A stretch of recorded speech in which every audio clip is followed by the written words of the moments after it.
¿Y si te dijera que el alma de España no se forjó en palacios, sino en una frontera sin mapas? Esta es la historia de la Orden de Alcántara. Hombres comunes que en plena Reconquista cambiaron el miedo por propósito y el polvo de la frontera por una cruz verde. Nacidos en San Julián del Pereiro para defender aldeas olvidadas, en 1218 dieron el salto decisivo a Alcántara, el puente romano sobre el Tajo y una misión mayor que ellos mismos. Su emblema, la cruz verde, fue promesa para los suyos y presagio para sus enemigos. Con Calatrava como hermano mayor, encadenaron victorias, tomaron fortalezas que parecían imposibles y convirtieron puestos de guerra en pueblos vivos. Maestres que lideraban desde la primera línea, caballeros que rezaban al alba y administraban justicia al atardecer. Guerreros, monjes y gobernantes a la vez. Luego llegó la corona. La espada cedió ante el cetro, pero el legado sobrevivió. Hoy más que ruinas y ceremonias, nos queda su lección. Donde haya una frontera extrema, territorial, cultural o digital, la Cruz Verde sigue recordando que la grandeza nace cuando una causa vale más que la vida propia. En el año 1150, si hubieras caminado por las tierras de la península ibérica, habrías escuchado el eco constante de las campanas de guerra mezclándose con el llamado a la oración desde los minaretes. Este no era un lugar para los débiles de corazón. La Reconquista había convertido cada valle, cada río, cada colina en un campo de batalla potencial, donde cristianos y musulmanes se disputaban no solo territorios, sino el alma misma de España. Era un mundo donde la supervivencia dependía de la espada tanto como de la fe, y donde las fronteras cambiaban con cada amanecer. Los reinos cristianos del norte, León, Castilla, Aragón, Navarra, vivían en un estado de guerra perpetua que había durado ya 4 siglos. No se trataba simplemente de conquistar tierras, era una cruzada personal para cada hombre que empuñaba una espada. Los musulmanes, por su parte, no eran enemigos debilitados. Al-Andalus, aunque fragmentado en pequeños reinos llamados taifas, conservaba ciudades prósperas como Córdoba, Sevilla y Granada, centros de cultura y poder militar que seguían siendo formidables adversarios. En este caos organizado, las órdenes militares emergían como una respuesta natural a una necesidad desesperada. Los reyes necesitaban guerreros que no solo pelearan con valor, sino que también poblaran y defendieran permanentemente las tierras conquistadas. Los monasterios tradicionales podían ofrecer oraciones, pero las fronteras necesitaban hombres que supieran manejar tanto el rosario como la espada. Así nacían estas hermandades únicas, medio monjes, medio soldados, completamente dedicados a una causa que trascendía sus propias vidas. El Reino de León, bajo el reinado de Alfonso VII y posteriormente Alfonso IX, se encontraba en una posición particularmente vulnerable. Sus fronteras orientales y meridionales estaban constantemente amenazadas por las incursiones musulmanas, especialmente en las regiones que hoy conocemos como Extremadura. Aquí, en esta tierra de nadie, donde los pastores dormían con una mano en el cayado y otra en la espada, nacería una de las órdenes militares más legendarias de la historia medieval. Pero nuestra historia no comienza en los salones dorados de los palacios reales, sino en los lugares más humildes y peligrosos de la frontera. Comienza con hombres comunes que tomaron una decisión extraordinaria: convertir el peligro en propósito y la muerte probable en gloria eterna. Porque en las fronteras extremas, solo los guerreros con alma de santo podían sobrevivir lo suficiente para hacer historia. En el año 1154, en las márgenes del río Coa, en la región que los portugueses llamaban Beira Alta, se alzaba un lugar que apenas merecía el nombre de aldea. San Julián del Pereiro no era más que una colección de casas de piedra rodeando una pequeña iglesia, pero tenía algo que la convertía en especial. Estaba exactamente en el lugar equivocado, o según algunos dirían, en el lugar perfecto. Situada en la frontera entre los reinos cristianos y las tierras aún dominadas por los musulmanes, esta pequeña comunidad vivía bajo la constante amenaza de las razias moriscas. Los primeros hermanos de lo que sería la Orden de Alcántara no eran nobles ilustres ni guerreros famosos. Eran hombres de la frontera, algunos segundones de familias menores, otros veteranos de las continuas guerras, todos unidos por una experiencia compartida de peligro y una fe inquebrantable. Su líder inicial, cuyo nombre la historia ha perdido en la bruma del tiempo, era probablemente un caballero local que había visto demasiadas aldeas quemadas y demasiados inocentes masacrados para seguir siendo un simple observador. El nacimiento oficial de la orden ocurrió cuando estos hombres se presentaron ante Fernando II de León, no pidiendo tierras o títulos, sino permiso para defenderse organizadamente bajo una regla religiosa. El rey, agobiado por la imposibilidad de defender cada pequeña comunidad fronteriza con sus limitados recursos, vio en esta petición una respuesta a sus oraciones. Les concedió no solo el permiso, sino también su protección real y algunos privilegios básicos. Así, lo que había comenzado como una iniciativa local de autodefensa se convertía en una institución reconocida oficialmente. Los primeros años fueron de supervivencia pura.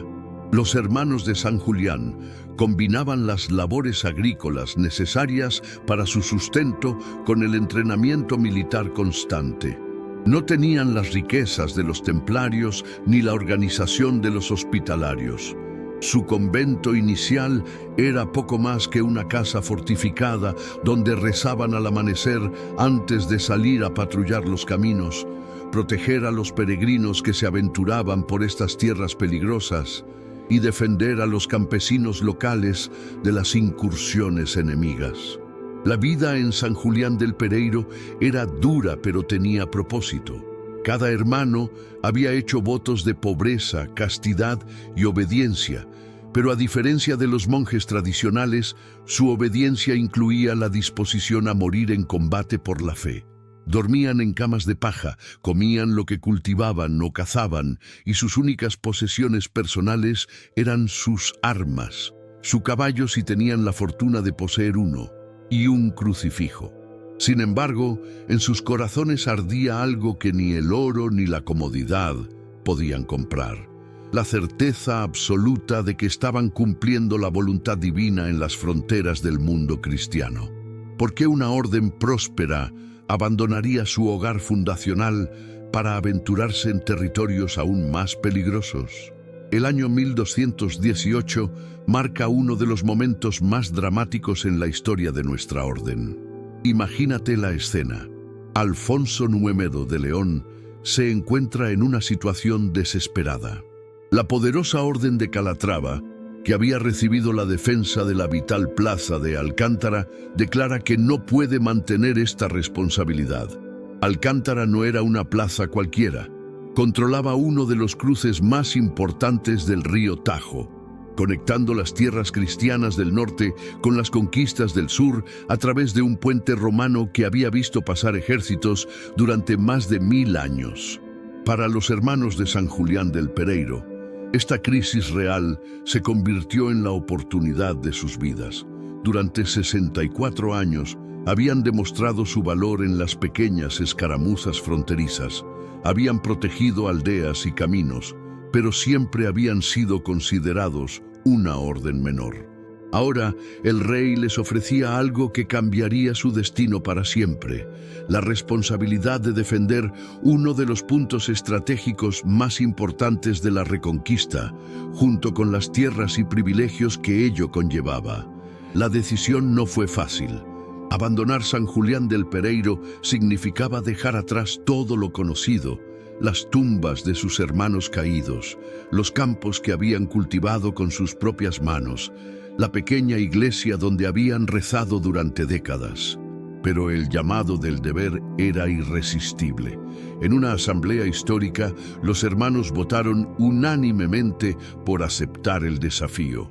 Se cuenta que su entonces maestre declaró: «Hemos nacido para las fronteras extremas y Dios nos llama ahora a su defensa más crucial». La marcha hacia Alcántara debe haber sido épica. Imagina la caravana. Caballeros montados, hermanos a pie, carros cargados con sus pocas posesiones, reliquias sagradas, armas y, sobre todo, la imagen de San Julián que los había protegido durante tantos años. Cruzaron tierras recién conquistadas, pasaron por aldeas que aún mostraban las cicatrices de las últimas batallas y finalmente llegaron a su destino, Alcántara, con su impresionante puente romano alzándose sobre las aguas del Tajo como un símbolo de permanencia en un mundo de constante cambio. La llegada a Alcántara transformó completamente la naturaleza de la orden. De ser guardianes rurales de una pequeña región fronteriza, se convertían en señores de una de las fortalezas más estratégicas de la península ibérica.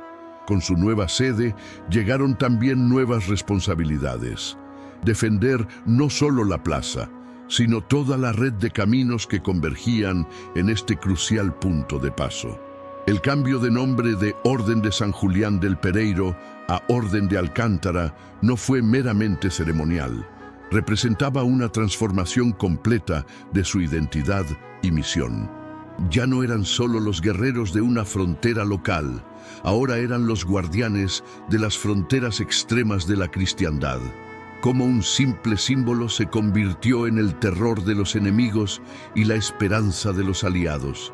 En el mundo medieval, los símbolos no eran simples decoraciones. Eran declaraciones de identidad, propósito y poder que podían reconocerse en el fragor de la batalla y comprenderse sin necesidad de palabras. Para la Orden de Alcántara, la elección de su emblema, una cruz verde florenciada sobre fondo blanco, contaba una historia que llegaba hasta las raíces de su origen y se proyectaba hacia su destino épico. La cruz verde tenía múltiples significados, todos entrelazados en la identidad de la orden. En primer lugar, honraba sus humildes orígenes en San Julián del Pereiro, donde Pereiro se refería al peral silvestre que crecía abundantemente en aquellas tierras fronterizas. La forma florenciada de la cruz evocaba las flores de este árbol, recordando constantemente a los hermanos que, como el peral que florece en primavera después del duro invierno, la fe cristiana brotaba y florecía incluso en las condiciones más adversas de la frontera extrema. El color verde tenía un simbolismo aún más profundo. En una época donde las órdenes militares adoptaban cruces rojas, como los templarios, o blancas, como los teutónicos, Alcántara eligió el verde como símbolo de renovación, esperanza y vida eterna. Era el color de las praderas que reverdecían después de la batalla, el color de la esperanza que nunca moría en el corazón de los guerreros, el color de la vida que triunfaba sobre la muerte en cada combate ganado. Pero también era, irónicamente, el color del Islam, como si los caballeros de Alcántara hubieran decidido adoptar el símbolo de sus enemigos y convertirlo en instrumento de su propia fe. Los hermanos llevaban esta cruz bordada en sus túnicas blancas, grabada en sus escudos y tallada en las empuñaduras de sus espadas. Cuando un jinete de Alcántara aparecía en el horizonte, reconocible por su cruz verde, ondeando al viento, representaba diferentes cosas para diferentes personas. Para los campesinos cristianos en peligro, era la promesa de protección divina hecha visible. Para los peregrinos que viajaban por caminos peligrosos, era la garantía de que no caminaban solos. Para los enemigos musulmanes, se había convertido en un símbolo temido que anunciaba la llegada de guerreros que luchaban no solo por territorio, sino por la salvación eterna. Pero la cruz verde de Alcántara era más que un símbolo militar. Era un código de conducta viviente. Cada hermano que la portaba había jurado defenderla con su vida, y más importante aún, vivir de una manera que fuera digna de ella. Esto significaba que un caballero de Alcántara no podía simplemente ser valiente en la batalla. Tenía que ser justo en el trato con los campesinos, misericordioso con los enemigos derrotados y leal hasta la muerte con sus hermanos de armas.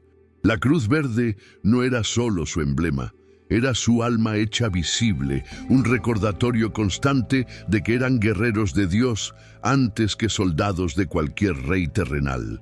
En 1218, cuando los hermanos de San Julián del Pereiro se trasladaron a Alcántara, no llegaron como conquistadores independientes, sino como hijos adoptivos de una familia militar más grande y poderosa. La Orden de Calatrava, fundada décadas antes y ya establecida como una de las fuerzas militares más formidables de la península ibérica, extendió su mano protectora sobre estos guerreros fronterizos, creando una alianza que definiría el destino de ambas órdenes durante los siguientes siglos. Esta relación no era una simple formalidad política, era una hermandad forjada en el fuego de la guerra.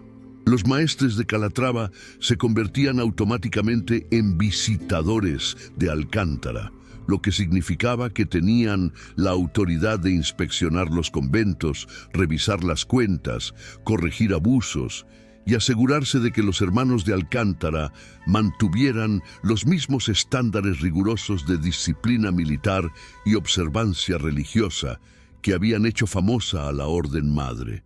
Estas visitas no eran meros trámites burocráticos, sino eventos dramáticos donde el destino de hombres y territorios podía decidirse en consejos nocturnos celebrados a la luz de las antorchas. La alianza se manifestaba de manera más dramática en el campo de batalla, cuando una de las órdenes enfrentaba una amenaza que superaba sus capacidades, la otra respondía al llamado sin hesitación. Se conservan registros de múltiples ocasiones donde caballeros de Calatrava cabalgaron hacia Extremadura para reforzar a sus hermanos de Alcántara y viceversa. En estas campañas conjuntas, los estandartes de ambas órdenes ondeaban lado a lado. La Cruz Roja florenciada de Calatrava junto a la Cruz Verde de Alcántara, creando un espectáculo que infundía valor en los aliados y temor en los enemigos. La relación también incluía intercambios culturales y educativos que enriquecían a ambas órdenes. Los jóvenes novicios de Alcántara a menudo completaban parte de su formación en los conventos de Calatrava, aprendiendo no solo técnicas de combate más refinadas, sino también administración de territorios, diplomacia y las complejidades de la política real. A cambio, Calatrava se beneficiaba de la experiencia fronteriza única de Alcántara, especialmente su conocimiento íntimo de las tácticas de guerrilla y la defensa de territorios extremos. Sin embargo, esta relación filial no significaba subordinación absoluta. Alcántara mantenía su identidad distintiva, sus tradiciones locales y su autonomía operacional en sus territorios. Era más bien como una familia extendida donde el hermano mayor guiaba y protegía al menor, pero respetaba su personalidad única. Esta balanza delicada entre dependencia e independencia permitió a Alcántara beneficiarse de la protección y el prestigio de Calatrava mientras desarrollaba gradualmente su propia fuerza y reputación. Con el tiempo, esta relación evolucionaría, pero en estos años formativos, la alianza con Calatrava fue literalmente la diferencia entre la supervivencia y la extinción para los guerreros de la Cruz Verde. Como un puñado de guerreros monjes, logró conquistar fortalezas que habían resistido durante siglos a ejércitos enteros. El amanecer del 15 de agosto de 1220 cambiaría para siempre el destino de la Orden de Alcántara. Mientras las primeras luces del alba iluminaban las murallas de Valencia de Alcántara, los caballeros de la Cruz Verde se preparaban para su primera gran conquista como señores de su nueva sede. No era una batalla cualquiera.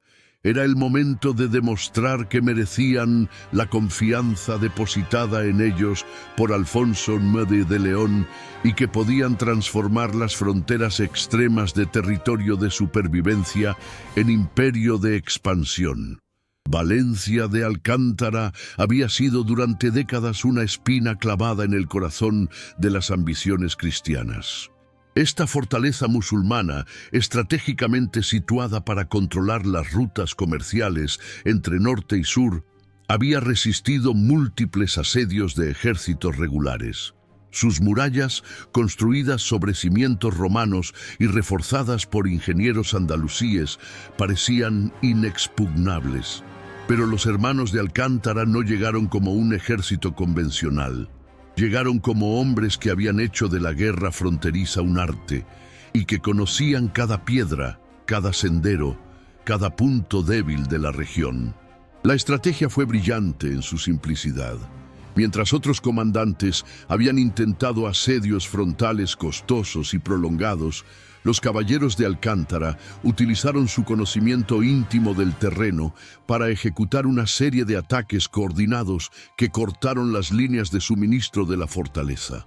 Durante semanas, pequeños grupos de jinetes aparecían como fantasmas en el horizonte, interceptando caravanas, destruyendo pozos y haciendo imposible cualquier comunicación con el exterior. Era una guerra de desgaste que solo hombres acostumbrados a vivir de la tierra y sobrevivir con recursos mínimos podían sostener. El asalto final fue épico. Cuentan las crónicas que los hermanos de Alcántara escalaron las murallas al grito de «San Julián y Alcántara», mientras sus cruces verdes brillaban como esmeraldas en la luz del amanecer. La resistencia fue feroz, pero breve. Para el mediodía, la bandera cristiana ondeaba desde la torre más alta de Valencia de Alcántara, y por primera vez en décadas, las campanas de una iglesia cristiana repicaban en aquellas tierras. La conquista no solo añadía una fortaleza crucial a los dominios de la orden, demostraba que los guerreros de las fronteras extremas habían encontrado su momento de gloria. Pero Valencia de Alcántara fue solo el comienzo. Las victorias posteriores en Santibáñez y Portezuelo mostraron un patrón que se repetiría durante décadas. Los caballeros de Alcántara no solo conquistaban territorios, sino que los transformaban. Cada fortaleza capturada se convertía inmediatamente en un centro de repoblación cristiana. Cada camino asegurado se transformaba en una ruta comercial próspera.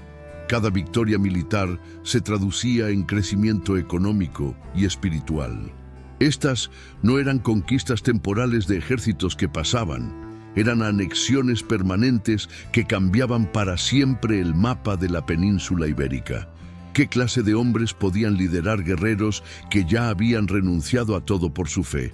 En 1253, un hombre llamado García de Sanabria se arrodilló ante el altar de la iglesia de Alcántara para recibir la investidura como primer maestre oficial de la orden.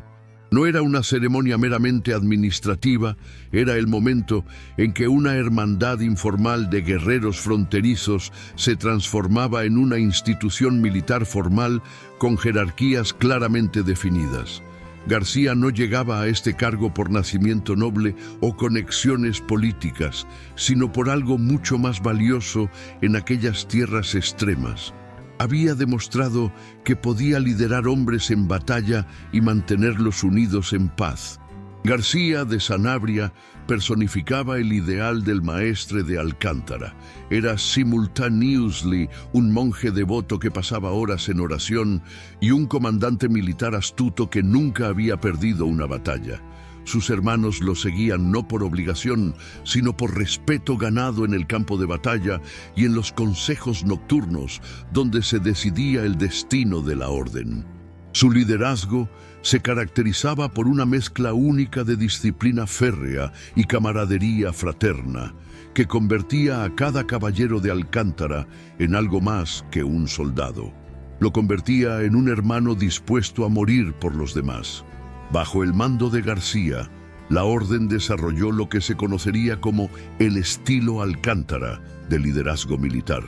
A diferencia de otros comandantes medievales que dirigían desde la retaguardia, los maestres de Alcántara siempre cargaban en primera línea, con sus cruces verdes brillando como faros de valor para sus hombres.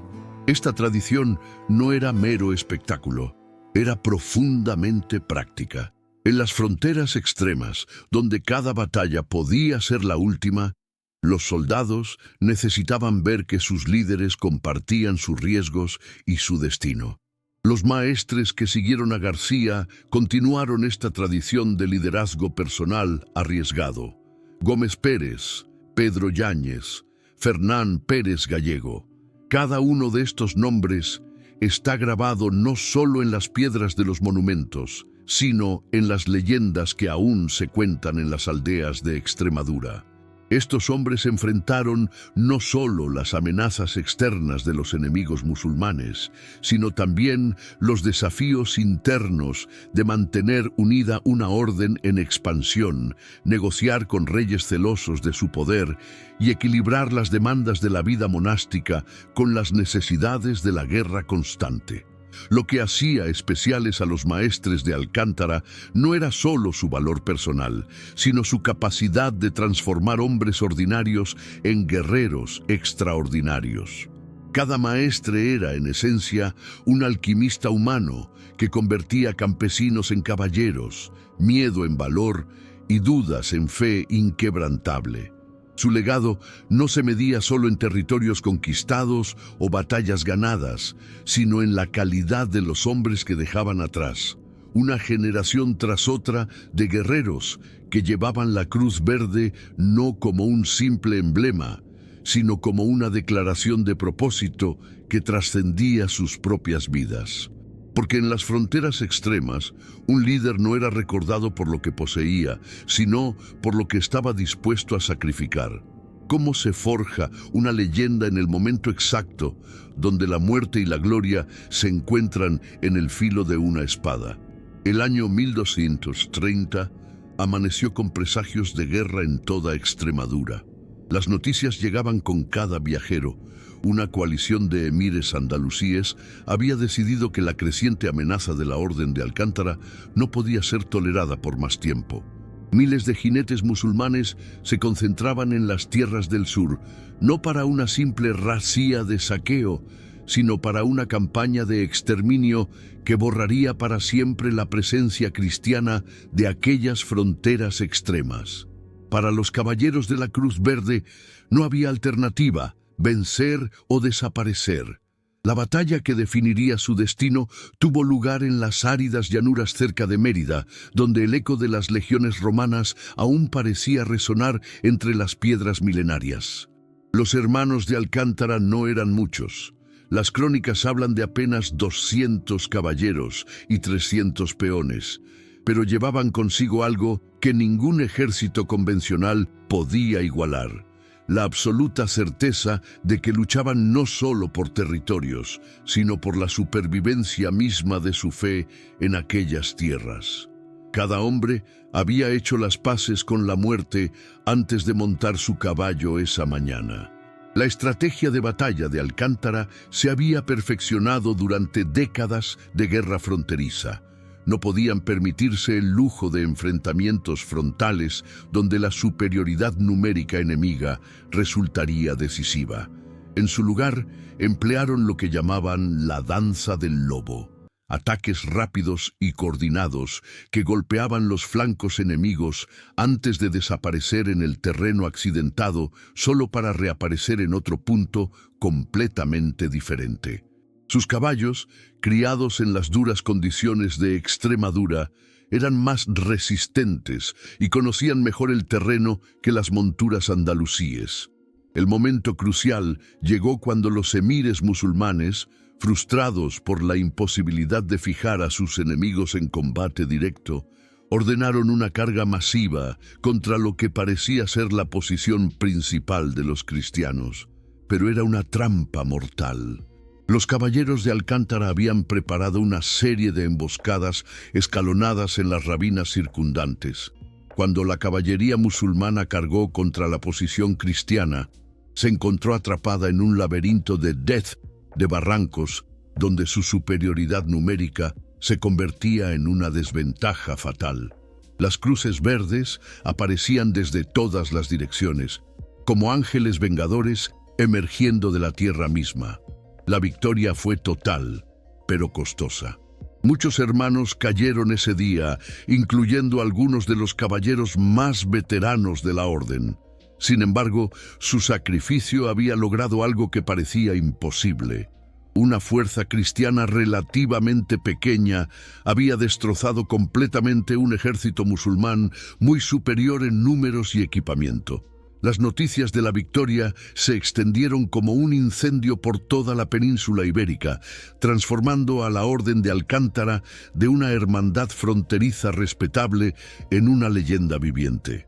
Pero para los supervivientes que enterraron a sus hermanos caídos en la tierra de Extremadura, la verdadera victoria no estaba en la fama, sino en haber demostrado que los guerreros de las fronteras extremas no conocían la palabra imposible.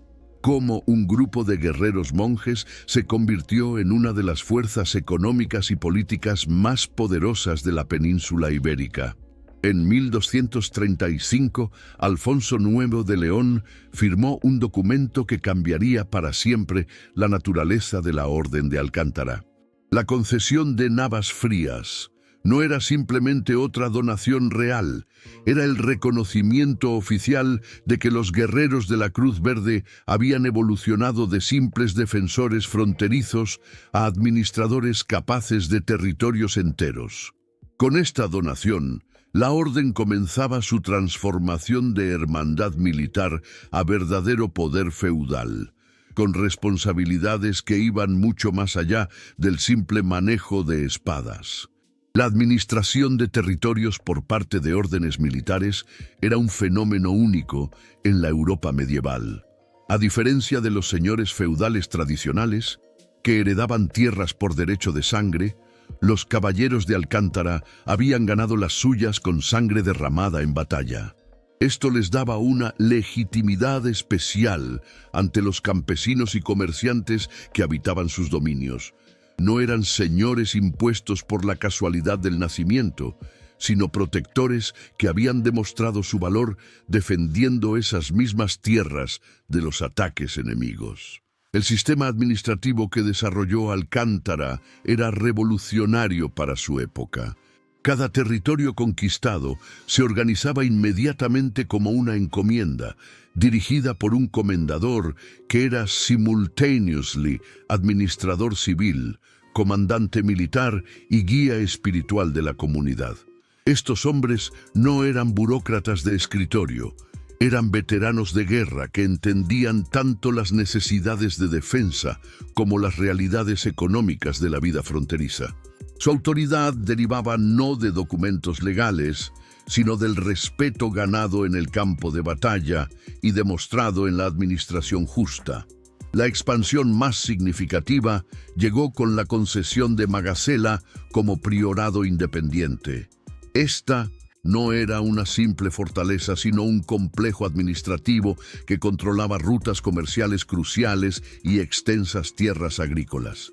La transformación de Magasela bajo la administración de Alcántara ejemplificaba el modelo extremeño de desarrollo territorial. Fortificaciones militares que se convertían en centros de comercio, campos de batalla que se transformaban en tierras de cultivo y rutas de guerra que evolucionaban en caminos de peregrinación y comercio. Lo que hacía único el sistema territorial de Alcántara era su integración perfecta de funciones militares, religiosas y económicas. Un mismo caballero podía dirigir la defensa de una plaza por la mañana, administrar justicia en disputas comerciales por la tarde y celebrar misa para los habitantes locales por la noche. Esta versatilidad no era accidental. Era el resultado de décadas de experiencia en las fronteras extremas, donde la supervivencia dependía de la capacidad de adaptar recursos limitados a necesidades múltiples. Al final del siglo XIII, La Orden de Alcántara controlaba un territorio que se extendía desde las montañas del norte hasta las llanuras del sur, no como conquistadores extranjeros, sino como señores naturales que habían ganado su autoridad defendiendo cada palmo de esa tierra con sus propias vidas. En las tierras polvorientas de Castilla del siglo XIII, donde cada amanecer podía traer tanto una alianza salvadora como una traición mortal, la Orden de Alcántara tuvo que dominar un arte tan complejo como el manejo de la espada, la diplomacia entre hermandades militares. El mundo de las órdenes militares no era una fraternidad armoniosa. Era un tablero de ajedrez viviente donde templarios, hospitalarios, calatravos, santiaguistas y alcantarinos movían sus piezas con la precisión de maestros estrategas, sabiendo que un error podía significar la diferencia entre la prosperidad y la extinción. La relación más compleja y fascinante fue con los templarios, aquellos misteriosos caballeros del manto blanco con la cruz roja que habían llegado de Tierra Santa con fama de invencibles y arcas llenas de oro. En los tribunales reales, templarios y alcantarinos a menudo se encontraban compitiendo por las mismas donaciones territoriales, las mismas concesiones comerciales, los mismos favores reales.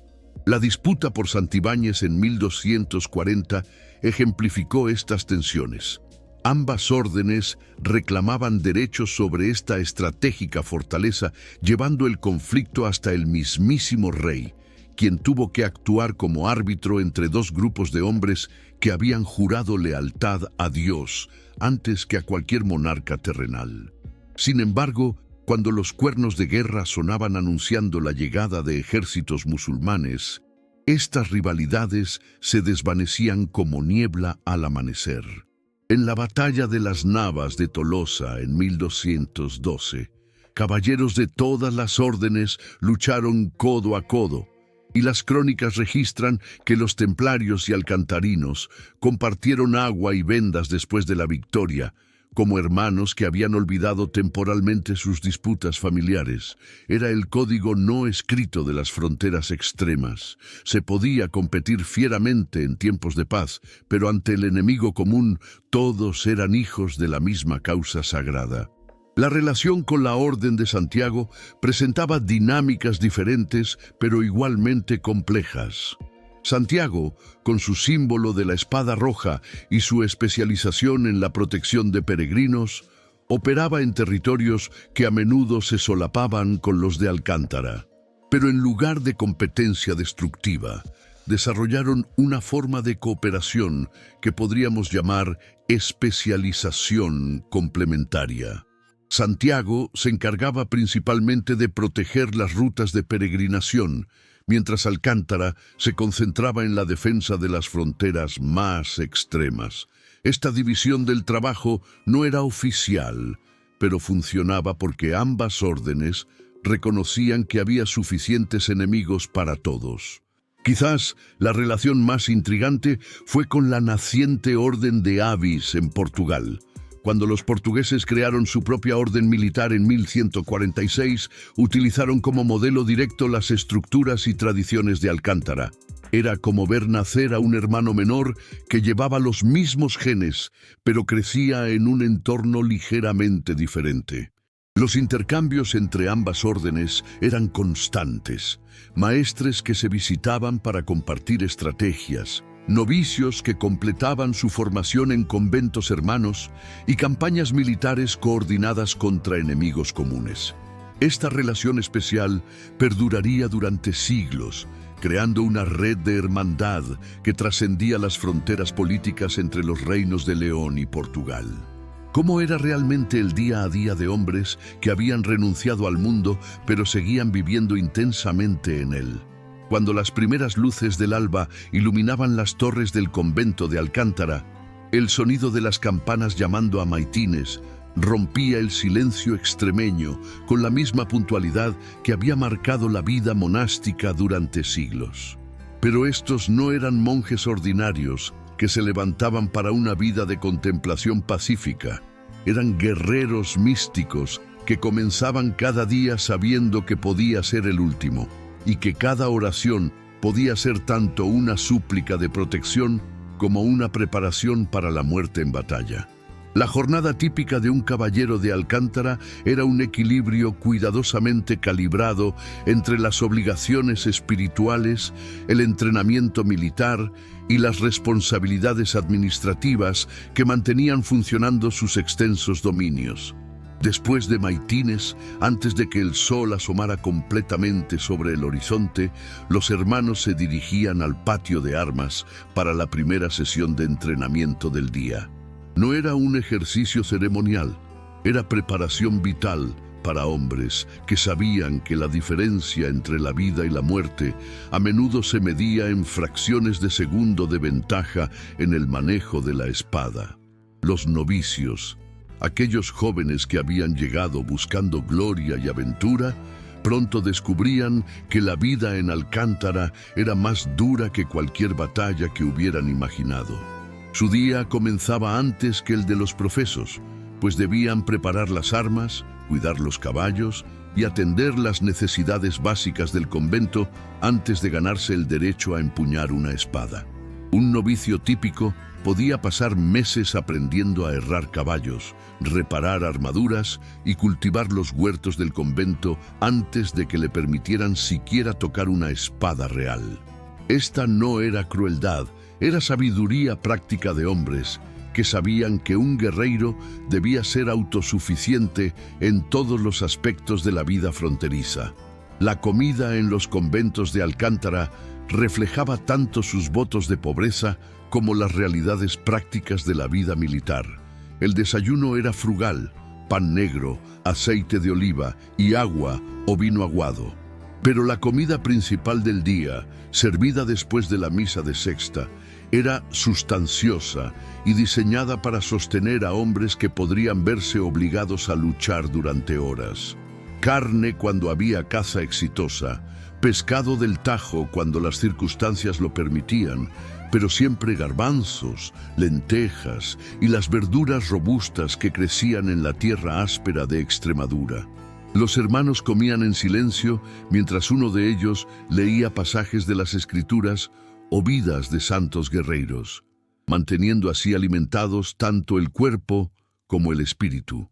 Las tardes estaban dedicadas a las responsabilidades administrativas que hacían de estos guerreiros algo único en su época. Administradores competentes de territorios extensos. Un comendador experimentado podía pasar su tarde resolviendo disputas entre campesinos, revisando las cuentas de la cosecha, planificando las fortificaciones de una aldea vulnerable y preparando informes para el maestre sobre el estado de sus dominios. Estas tareas podían parecer mundanas comparadas con la gloria de la batalla, pero los veteranos de Alcántara entendían que un territorio bien administrado era tan importante para la defensa cristiana como una espada bien afilada. Porque en las fronteras extremas, el verdadero heroísmo no siempre se medía en sangre derramada, sino en vidas protegidas y comunidades que prosperaban bajo su protección. El año 1476 marcó el comienzo del fin para la Orden de Alcántara, tal como la habían conocido sus fundadores. Fernando el Católico, ese maestro de la política que convertiría a España en una potencia mundial, observaba con ojos calculadores a las órdenes militares que durante siglos habían sido estados dentro del Estado. Para un monarca que soñaba con un reino unificado bajo autoridad real absoluta, el poder independiente de órdenes como Alcántara, Calatrava y Santiago representaba un anacronismo peligroso que debía ser domesticado o eliminado. La estrategia de los reyes católicos fue brillante en su simplicidad maquiavélica. En lugar de enfrentar directamente a las órdenes militares, lo que habría resultado en guerra civil en un momento crucial de la reconquista final, decidieron absorberlas gradualmente desde dentro. Comenzaron nombrando a miembros de la familia real como maestres perpetuos, transformando lo que habían sido cargos electivos de hermandades autónomas en títulos hereditarios controlados por la corona. Era como domesticar lobos salvajes, convirtiéndolos gradualmente en perros de corte. Mantenían la apariencia exterior, pero perdían para siempre su naturaleza esencial. En 1492, el mismo año en que Colón descubría América y Granada caía definitivamente en manos cristianas, los reyes católicos promulgaron la bula que convertía oficialmente a las órdenes militares en instrumentos de la política real. El último maestre independiente de Alcántara, Juan de Zúñiga, se encontró en la posición imposible de elegir entre la rebelión, que significaría guerra contra los mismos reyes que habían completado la reconquista, o la sumisión que acabaría con siglos de autonomía guerreira. Como hombre práctico que había vivido toda su vida en las fronteras extremas, eligió la supervivencia sobre la gloria, entregando pacíficamente los poderes de la orden a la corona. La transformación fue dramática y dolorosa de presenciar. Los antiguos guerreiros de las fronteras extremas, hombres que habían vivido con la muerte como compañera cotidiana, se encontraron convertidos en cortesanos que competían por favores reales en los salones dorados de palacio, en lugar de por territorios en los campos de batalla polvorientos de Extremadura. Sus espadas, que habían decidido el destino de reinos, ahora se oxidaban en armarios, mientras sus portadores aprendían las complejas danzas de la etiqueta cortesana. Era como si Aquiles hubiera sido obligado a convertirse en embajador. Podía sobrevivir en el nuevo papel, pero algo esencial había muerto en el proceso. Sin embargo, sería injusto decir que esta transformación fue solo una pérdida.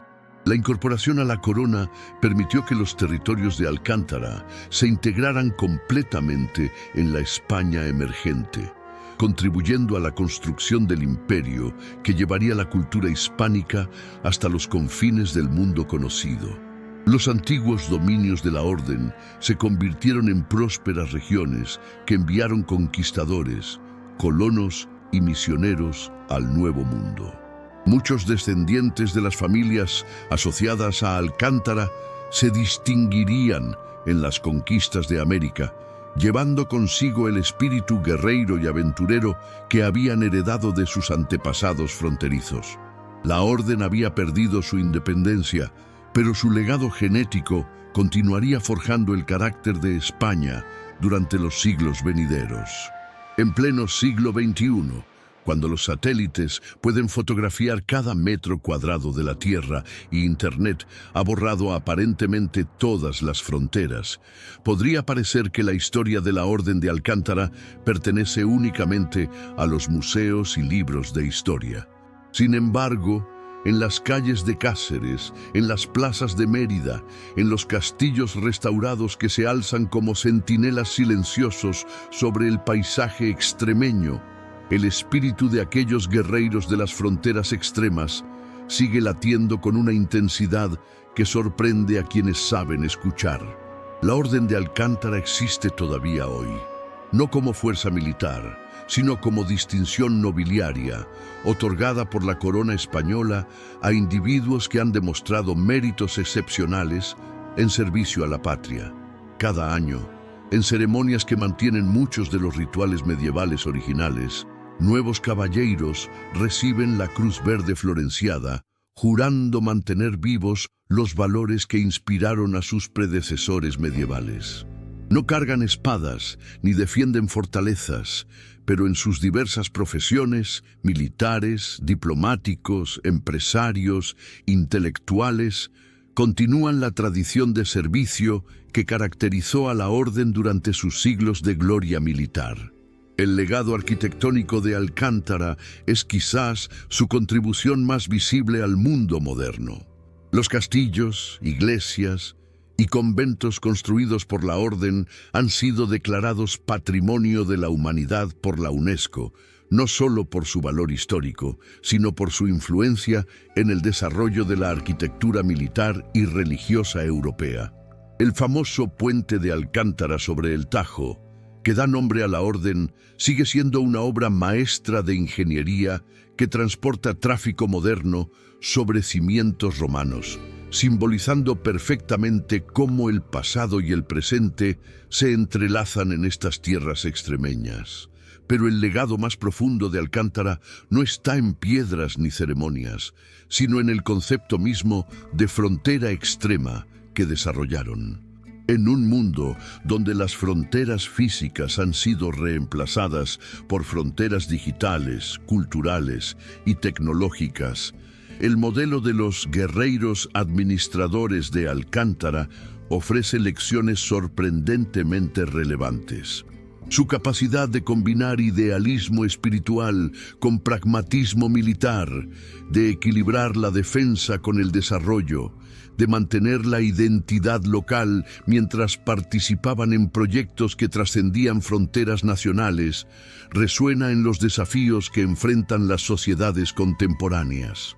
En las universidades europeas y americanas, historiadores y sociólogos estudian el modelo Alcántara como ejemplo temprano de organización que logró combinar eficiencia militar, administración territorial, cohesión social y propósito trascendente. Las corporaciones modernas buscan en las técnicas de liderazgo de los maestres medievales inspiración para crear culturas organizacionales que generen lealtad sin coerción, excelencia sin sacrificar valores humanos. Los programas de desarrollo regional en zonas fronterizas de América Latina y África estudian cómo Alcántara transformó tierras de guerra en territorios prósperos, buscando aplicar esas lecciones en contextos contemporáneos donde la violencia y la pobreza siguen siendo desafíos cotidianos. ¿Qué significa ser guardián de una frontera cuando las fronteras mismas han cambiado de naturaleza? Cuando el sol se pone sobre las murallas de Alcántara, proyectando sombras largas sobre las piedras que han presenciado 8 siglos de historia humana, es imposible no sentir la presencia de aquellos guerreros que transformaron un puesto fronterizo en leyenda inmortal. Sus cuerpos descansan en la tierra extremeña que defendieron, pero su espíritu trasciende las limitaciones del tiempo y el espacio, continuando una misión que va mucho más allá de las circunstancias específicas que la originaron. La verdadera lección de la Orden de Alcántara no está en sus técnicas militares medievales ni en sus estrategias políticas del siglo XIII, sino en algo mucho más profundo y universalmente aplicable. La demostración de que individuos ordinarios pueden lograr cosas extraordinarias cuando encuentran una causa que vale más que sus propias vidas. Cada caballero que llevó la Cruz Verde florenciada había nacido como cualquier otro hombre, con miedos, dudas y limitaciones humanas normales. Lo que los transformó en leyenda fue su decisión consciente de subordinar sus intereses personales a un propósito que los trascendía. En nuestro mundo contemporáneo, donde el individualismo extremo a menudo fragmenta las sociedades y donde la búsqueda del beneficio personal puede eclipsar consideraciones de bien común, el ejemplo de Alcántara ofrece un modelo alternativo de realización humana. Estos hombres encontraron significado no en la acumulación de riquezas personales ni en la satisfacción de ambiciones egoístas, sino en la protección de otros, en la construcción de algo que perduraría más allá de sus propias vidas, en la defensa de principios que consideraban más importantes que su supervivencia individual. El concepto de frontera extrema que definió la identidad de Alcántara ha evolucionado, pero no ha desaparecido. Hoy, las fronteras extremas son digitales, culturales, ambientales, científicas. Son los límites entre lo conocido y lo desconocido, entre lo seguro y lo peligroso, entre lo que somos y lo que podríamos llegar a ser. Los nuevos guardianes de estas fronteras pueden ser científicos explorando los límites de la física cuántica, médicos combatiendo enfermedades en zonas de guerra, maestros educando en comunidades marginadas, activistas defendiendo derechos humanos en regímenes autoritarios, o empresarios sociales creando soluciones innovadoras para problemas aparentemente insolubles. La cruz verde florenciada de Alcántara, ese símbolo que una vez brilló en los campos de batalla de la Reconquista, continúa siendo relevante como recordatorio de que la verdadera nobleza no se hereda ni se compra, sino que se gana día a día mediante elecciones cotidianas de servir algo más grande que uno mismo. En cada persona que elige defender a los vulnerables, proteger a los indefensos, construir en lugar de destruir y crear esperanza donde antes había solo desesperación, revive el espíritu de aquellos guerreros de las fronteras extremas. Porque al final, todos llevamos fronteras dentro de nosotros mismos, fronteras entre el miedo y el valor, entre el egoísmo y el servicio, entre la mediocridad y la grandeza. Y todos tenemos la oportunidad de convertirnos en guardianes de nuestras propias fronteras extremas. La historia de la Orden de Alcántara no termina. Simplemente cambia de forma, esperando a que nuevas generaciones descubran que el verdadero heroísmo no consiste en la ausencia de miedo, sino en actuar correctamente a pesar del miedo, y que las fronteras más importantes que necesitan defensa no siempre aparecen en los mapas, sino que viven en el corazón humano donde la eternidad se encuentra con el tiempo en cada momento de elección moral.